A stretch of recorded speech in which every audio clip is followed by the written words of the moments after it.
Hello friends, आप लोग का स्वागत है ज्ञान का भंडार 24 आवर्स चैनल में। आज मैं आप लोगों को संप्रेषण के बारे में बताऊंगी।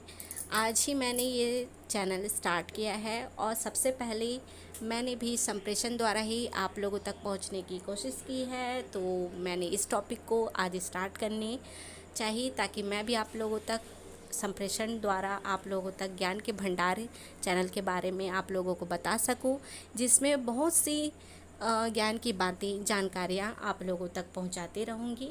तो वीडियो को लाइक और चैनल को सब्सक्राइब करना ना भूलें ताकि आप लोगों को ज्ञान के भंडार से बहुत सारी ज्ञान की जानकारियाँ मिलती रहेंगी। तो चलिए आइए शुरू करते हैं। आज हम संप्रेषण कम्युनिकेशन के बारे में। सबसे पहले हम देखेंगे संप्रेषण किसे कहते हैं। संप्रेषण शब्द की उत्पत्ति लैटिन भाषा के कम्युनिस शब्द से हुई है, जिसका अर्थ है सामान्य। इसे अंग्रेजी भाषा में कम्युनिकेशन भी कहते हैं। ये तो सभी जानते हैं, कम्युनिकेशन द्वारा, संप्रेषण द्वारा सभी आज जुड़े हुए हैं और सभी अपनी बातचीत एक दूसरे तक पहुंचा रहे हैं। तो इसका अर्थ भी अब छोटे रूप में समझ जाते हैं। दो व्यक्तियों के बीच हुई अंतःक्रिया को संप्रेषण कहते हैं। सभी आप जानते होंगे कि संप्रेषण कम्युनिकेशन दो लोगों के बीच की जो अंतःक्रिया है, जो बातचीत है, वे एक दूसरे तक पहुंचती हैं, समझाई जाती हैं। जब एक व्यक्ति अपनी किसी बात को दूसरे व्यक्ति को बताता है तो उन दोनों के बीच में जो बात होती है वो क्या होती है, संप्रेषण कहलाती है। तो ये तो था संप्रेषण। अब हम इसकी एक परिभाषा भी देख लेते हैं। परिभाषा कीट के अनुसार संप्रेषण सूचनाओं एवं समझ को एक व्यक्ति से दूसरे व्यक्ति तक पहुंचाने की क्रिया है।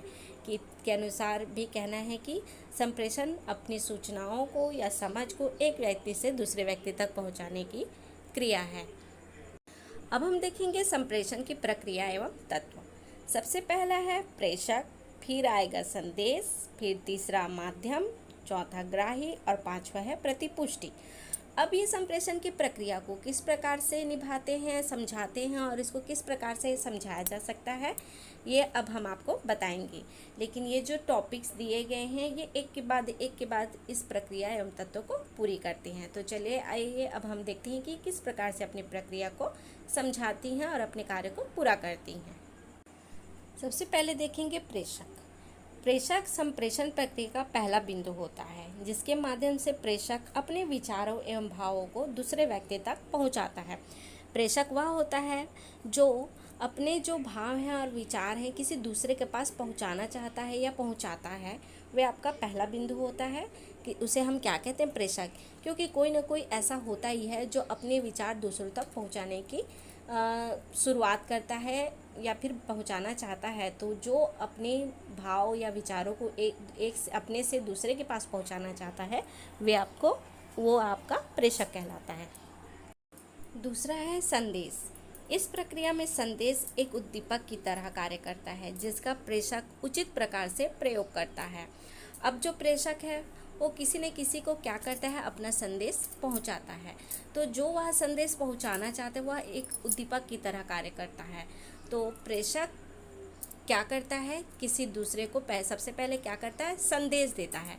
अब हम इसके बाद कौन सी प्रक्रिया जारी होती है उसको देखेंगे। अब देखेंगे माध्यम।